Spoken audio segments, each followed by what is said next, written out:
జయశంకర్ గారికి జోహార్ జోహార్ జోహార్ ప్రొఫెసర్ జయశంకర్ గారికి జోహార్ జోహార్ కొనసాగిస్తాం ప్రొఫెసర్ జయశంకర్ గారి ఆశయాలను కొనసాగిస్తాం కొనసాగిస్తాం ప్రొఫెసర్ జయశంకర్ గారి ఆశయాలను కొనసాగిస్తాం కొనసాగిస్తాం తెలంగాణ మరణల ఆశయాలను కొనసాగిస్తాం జై తెలంగాణ జై తెలంగాణ జై తెలంగాణ జై జాగృతి జై జాగృతి మేడం మేము జరగమన్నమ్మా జరగండి మేడం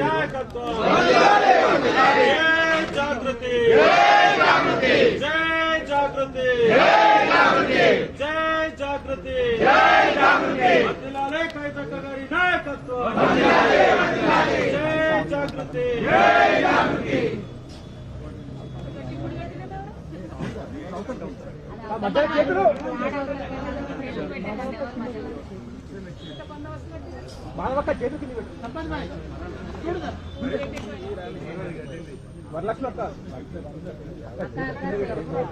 చేతులు ఫేస్నే పెట్టుకుంటారు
ఉన్నావా రాము?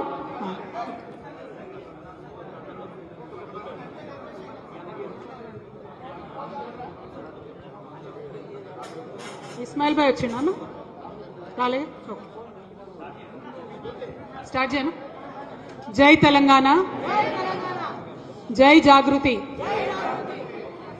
తెలంగాణ ప్రాంత అస్తిత్వ పరిరక్షణ, తెలంగాణ ప్రాంత వనరుల పరిరక్షణ, తెలంగాణ ప్రాంత సాంస్కృతిక వైరుధ్యం యొక్క పరిరక్షణ కోసం ఏర్పాటైనటువంటి సంస్థ తెలంగాణ జాగృతి అనే సంస్థ. అనేక సందర్భాలలో పెద్దలు గౌరవనీయులు కేసీఆర్ గారు చెప్పినటువంటి అనేక అంశాలను కూడా ఒక ప్రాతిపదికగా తీసుకొని వారు చూపినటువంటి బాటలో ఉద్యమం చేసినటువంటి సంస్థ తెలంగాణ జాగృతి సంస్థ. At the same time professor Jayashankar గారు చెప్పినటువంటి అనేకమైనటువంటి అంశాలను దారిదీపాలుగా మార్గదర్శకాలుగా ఎన్నుకొని వాటిని తూచా తప్పకుండా పాటిస్తూ ముందుకు సాగినటువంటి సంస్థ తెలంగాణ జాగృతి సంస్థ. ప్రొఫెసర్ జయశంకర్ గారి జయంతి ఆగస్టు 6వ తారీఖు అంటే ఇవాళ. మరి తెలంగాణ రాష్ట్రం రాకముందే అనుకోకుండా పాపం సార్ జీవితకాలం కలగన్నటువంటి తెలంగాణ రాష్ట్రం రాకముందే ఆయన జరిగిపోయినటువంటి సందర్భంలో ఆనాడు తెలంగాణ జాగృతి ఒక సంకల్పం తీసుకున్నది. పెద్దలు జయశంకర్ గారి పుట్టినరోజుని ఎప్పుడూ కూడా ఒక సెలబ్రేషన్ లాగా, ఒక పండుగలాగా తెలంగాణ అంశాలన్నీ కూడా తెలంగాణ ప్రజలందరికీ గుర్తు చేసే విధంగా ఉండాలంటే జాగృతి ఆవిర్భావ దినోత్సవం కింద జయశంకర్ సార్ పుట్టినరోజును ప్రతిసారి జరుపుకోవాలనుకున్నాం. ఆనాటి నుండి ఈనాటి వరకు మరి ఆగస్టు 6 అంటే మా తెలంగాణ జాగృతి ఆవిర్భావ దినోత్సవంగా జరుపుకుంటా ఉన్నాం. ప్రొఫెసర్ జయశంకర్ గారిని నిరంతరం తలుస్తూ మరి వారు తెలంగాణ సమాజానికి చేసినటువంటి సేవను మర్చిపోకుండా ముందు తరాలకు అందించాలనే ఉద్దేశంతో ఈ కార్యక్రమాన్ని చేస్తూ ఉన్నాం. ప్రొఫెసర్ జయశంకర్ గారు ఎప్పుడూ ఒక మాట అనేది, తెలంగాణ ఉద్యమం అయిపోవాలి, తెలంగాణ రావాలి, వచ్చినాక నేను మాత్రం ఖచ్చితంగా సామాజిక తెలంగాణ సాధన కోసం, బీసీ బిడ్డల కోసం ఉద్యమం చేస్తా అని వారు పదే పదే చెప్పిండ్రు. ఎన్నో సందర్భాలలో మాట్లాడినటువంటి సందర్భాల్లో కూడా వారు చెప్పిండ్రు. ఒక పక్క గ్లోబలైజేషన్ ఎఫెక్టు, ఇంకొక పక్క ఉమ్మడి రాష్ట్రం ఎఫెక్టు, ఇంకొక పక్క కార్పొరేట్ సంస్థలు పెద్ద ఎత్తున వచ్చి మొత్తం వృత్తి పనులన్నీ ధ్వంసం చేసి గ్రామీణ వ్యవస్థ అంతా నాశనం అయిపోయినటువంటి సందర్భంలో ఒక సామాజిక విప్లవం రావాలి. భౌగోళిక తెలంగాణ సాధనతో పాటు సామాజిక తెలంగాణ సాధన అనేది మనందరి ధ్యేయంగా ఉండాలని పలుమార్లు చెప్పినారు. వారు చెప్పినటువంటి రికార్డింగ్స్ కూడా చాలా ఉన్నాయి.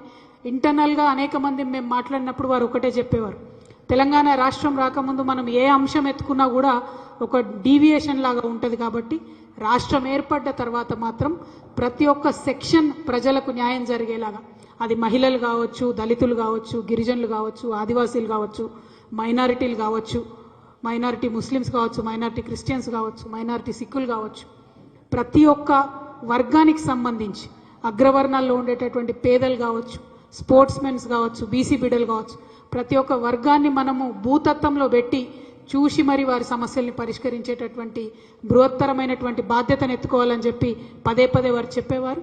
వారు చెప్పినటువంటి దానికి అనుగుణంగా ఇవాళ తెలంగాణ జాగృతి కార్యాచరణ ఉన్న విషయం మీ అందరూ కూడా గమనిస్తూ ఉన్నారు. గత 10 ఏళ్లుగా రాష్ట్రం ఏర్పడ్డప్పటి నుంచి ఇప్పటి వరకు కూడా అనేక కార్యక్రమాలు చేస్తూ వచ్చినాం. ఇప్పుడున్నటువంటి సందర్భంలో జై తెలంగాణ అననటువంటి ముఖ్యమంత్రి ఉన్నటువంటి సందర్భంలో ఖచ్చితంగా తెలంగాణ జాగృతి లాంటి సంస్థలు ఇంకా బలంగా పనిచేయాలి. జయశంకర్ సార్ యొక్క ఆశయాలను ముందుకు తీసుకొని పోవాలి. తెలంగాణ సోయి అనేటటువంటిది మనం చేసే ప్రతి పనిలో కూడా ఉండాలనే విషయాన్ని ఈ సందర్భంగా మళ్ళొకసారి గుర్తు చేస్తున్నాం. సామాజిక తెలంగాణ సాధన అంటే ఢిల్లీకి పోయి ఉట్టి ధర్నాలు చేసుడు కాదు. సామాజిక తెలంగాణ సాధన అంటే ఇక్కడ గ్రామ గ్రామానికి గల్లీ గల్లీకి పోయి ప్రతి ఒక్కరి యొక్క లైఫ్ స్టైల్ అర్థం చేసుకొని ఆ లైఫ్ స్టైల్లో ఎంతో కొంత మార్పు తీసుకురాగలగడం సామాజిక తెలంగాణ సాధన అన్న విషయం తెలంగాణ జాగృతి నాయకులం, కార్యకర్తలం మళ్ళీ ఒకసారి ఆ కాజ్ కోసం, ఆ గోల్ కోసం ఇవాళ పునరంకితం అవ్వాల్సినటువంటి సందర్భాన్ని కూడా కార్యకర్తలకు, నాయకులకు అందరికీ కూడా గుర్తు చేస్తూ ఉన్నాను. మరి వారి స్ఫూర్తితో ముందుకు పోతున్నాం. ఒక పక్క సాంస్కృతిక విప్లవం, ఇంకొక పక్క సామాజిక విప్లవం, రెండింటిని కూడా తీసుకొని జాగృతి ముందుకెళ్తుందని చెప్పి మళ్ళొకసారి తెలియజేస్తూ ఉన్నాం. నిన్న మీరు చూసిండ్రు ధర్నా 72 గంటలు మేము తలపెట్టినటువంటి ధర్నాను ప్రభుత్వం చిన్న కుయుక్తితోని మరి కోర్టులో మాకు అనుగుణంగా తీర్పు రాకుండా 5 రోజులు వాళ్ళు టైం అడిగి క్యాన్సిల్ చేయడం జరిగింది. ఎందుకోసం క్యాన్సిల్ చేసిరంటే ఇవాళ అక్కడ ఢిల్లీలో కాంగ్రెస్ పార్టీ వాళ్ళు పెట్టినటువంటి ధర్నా కోసమే మా ధర్నాను బ్రేక్ చేసిరని చెప్పి మేము బలంగా నమ్ముతా ఉన్నాం. మరి ఇవాళ అక్కడ ఢిల్లీలో 2 రోజుల దీక్షతోని వాళ్ళు ఏం చేస్తారో, ఏం సాధిస్తారో కూడా తెలంగాణ ప్రజల ముంగట ఉంటుంది. మేము మళ్ళీ డిమాండ్ చేస్తున్నాం, మీరు రాష్ట్రపతి గారి దగ్గరికి వెళ్ళాలి. రాష్ట్రపతి గారు ఇంకా కూడా బీసీ బిల్లును తొక్కుపట్టే ప్రయత్నం చేస్తే మీరు సుప్రీంకోర్టుకు వెళ్ళాలి. ఆర్డినెన్స్ని గవర్నర్ ఆపితే మీరు సుప్రీంకోర్టుకు పోవాలి. అటువంటి నిర్దిష్టమైనటువంటి చర్యలు చేయకుండా మీరు ఎన్ని ఊకదంపుడు ఉపన్యాసాలు చెప్పినా కేవలం అది తెలంగాణ బిడ్డలను మోసం చేస్తున్నారని మేము భావించాల్సి ఉంటుందని ప్రభుత్వాన్ని మళ్ళీ ఒకసారి హెచ్చరిక చేస్తూ, దొంగ దీక్షలు కాదు, నిజమైన దీక్షలు చేయండి, రిజల్ట్ వచ్చే దీక్షలు చేయండి, రిజల్ట్ వచ్చే పనులు చేయాలని ప్రభుత్వాన్ని డిమాండ్ చేస్తూ ఉన్నాను. తెలంగాణ జాగృతి నుండి త్వరలోనే పెద్ద ఎత్తున కమిటీలు వేయడం జరుగుతుంది. ఎందుకంటే నిన్న దీక్షలో ఉంటామేమో అని ఇవాళటి కోసం మేము ప్రిపేర్ కాలేదు. బట్ ఈ నెలలోనే 15 ఆగస్టు లోపలనే పెద్ద ఎత్తున జాగృతి కమిటీలన్నీ కూడా వేస్తాం. ఇదివరకు ఉన్నటువంటి శాఖలతో పాటు ఇంకా కొన్ని శాఖలను మేము ఎంచుకున్నటువంటి ఇంకా మైక్రో లెవెల్లో పనిచేయాల్సినటువంటి రంగాలకు సంబంధించి శాఖోపశాఖలుగా విస్తరించే విధంగా తెలంగాణ జాగృతి కోసం ప్రణాళికలు సిద్ధం చేసి ఉంచినాం. చాలా మంచి మంచి వ్యక్తులు, కొత్త వాళ్ళు కూడా వచ్చి బలాన్ని ఇచ్చేటటువంటి సందర్భం కూడా గమనిస్తూ ఉన్నాం. కాబట్టి అవన్నిటినీ కూడా దగ్గర పెట్టుకొని ముందుకెళ్తామని ఈ సందర్భంగా తెలియజేస్తున్నాను. Thank you. జై తెలంగాణ, జై జాగృతి, జై తెలంగాణ, జై జాగృతి. ఒక నిమిషం.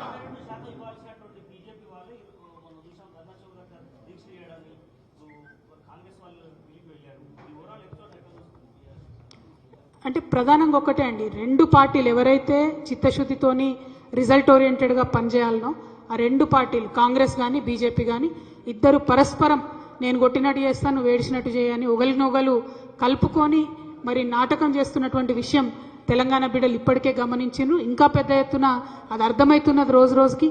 ఇయ్యాల్సినటువంటి బీజేపీ దీక్ష చేయడం, అడగాల్సినటువంటి కాంగ్రెస్ కూడా దీక్ష చేయడం, మాలాంటి ప్రతిపక్షాలు కూడా దీక్ష చేయడం, దీంతో ప్రజల్లో ఒక కన్ఫ్యూజన్ క్రియేట్ చేసేటటువంటి ప్రయత్నం చేస్తున్నారు. కానీ తెలంగాణ ప్రజలు విఘ్నులు, తప్పకుండా గుర్తుపడతారు వీళ్ళ ప్రయత్నాన్ని.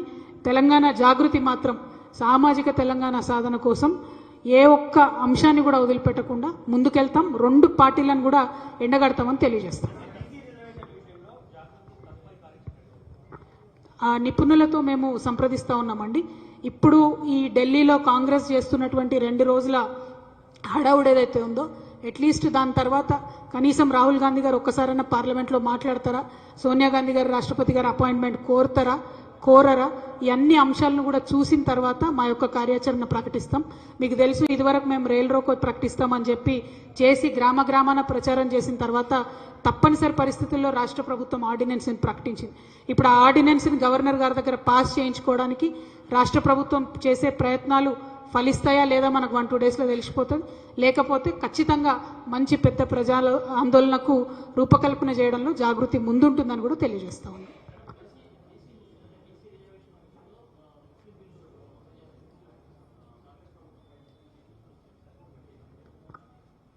ఇప్పుడు బండి సంజయ్ గారు అట్లా మాట్లాడకపోతే విచిత్రం, మాట్లాడితే ఏముంది, వాళ్ళు డే 1 నుంచి అదే చెప్తున్నారు. బీసీల నోటికాడి ముద్ద గుంజుకోవడానికి భారతీయ జనతా పార్టీ అన్ని ప్రయత్నాలు చేస్తున్నది. ఇది చాలా దారుణం. బీజేపీ యొక్క బీసీ వ్యతిరేక వైఖరిని ప్రజలందరూ కూడా గమనిస్తున్నారు. ఇప్పటి వరకు కూడా రాష్ట్ర ప్రభుత్వం 42%లో ముస్లిమ్స్ ఉన్నారా లేదా, బీసీలలో ఎంతమందికి ఏ పర్సెంటేజ్ ఇస్తున్నారని కూడా చెప్పనటువంటి పరిస్థితిని చూస్తున్నాం. వీళ్ళు చెప్పనే లేదు. బండి సంజయ్ గారికి ఎట్లా తెలిసింది ముస్లిమ్స్ ఉన్నారా లేదా అని? ముస్లిమ్స్ ఉన్నారు కాబట్టి మేము ఇయ్యమంటారు. అల్టిమేట్గా 42% ఆర్డినెన్స్ కానీ 42% బిల్లు కానీ గవర్నర్ గారి దగ్గర రాష్ట్రపతి దగ్గర పాస్ చేయాల్సినటువంటి బీజేపీ చేయకుండా తెలంగాణ బీసీలను మోసం చేస్తుందన్న విషయం మళ్ళొకసారి రుజువైంది. ఖచ్చితంగా భారతీయ జనతా పార్టీకి బీసీలు, తెలంగాణ బీసీలు రానున్న రోజుల్లో బుద్ధి చెప్తారని చెప్పి నేను బలంగా విశ్వసిస్తున్నాను.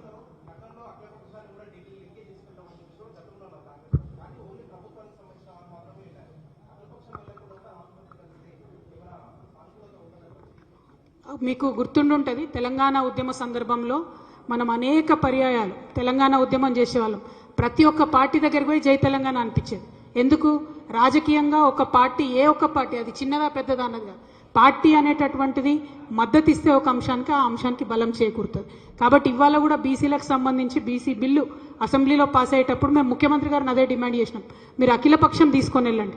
ఎందుకంటే అసెంబ్లీలో అన్ని పార్టీలు మద్దతు ఇచ్చిన, ఇంక్లూడింగ్ బీజేపీ, అదే 42%. ఆనాడు డీటెయిల్స్ ఇవ్వకున్నా కూడా బీజేపీ మద్దతు ఇచ్చింది అసెంబ్లీలో.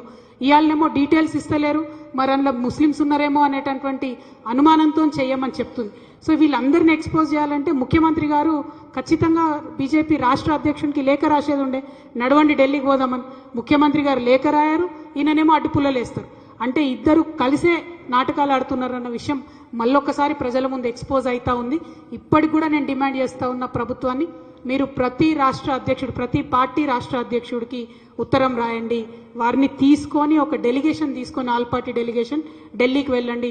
దానివల్ల మాత్రమే రిజల్ట్ ఉంటుంది. తప్పితే అనవసరంగా మీరు పోయి షో చేసి ఢిల్లీలో మీడియాలో, టీవీలో కవర్ అవుతారు కావచ్చు, కానీ రిజల్ట్ మాత్రం ఉండదన్న విషయం నేను ప్రభుత్వాన్ని డిమాండ్ చేసి చెప్తాను. Thank you. జై తెలంగాణ, జై జాగృతి. కొనసాగిస్తాం ప్రొఫెసర్ జయశంకర్ గారి ఆశయాలను, కొనసాగిస్తాం తెలంగాణ అమరవీరుల ఆశయాలను. జై తెలంగాణ.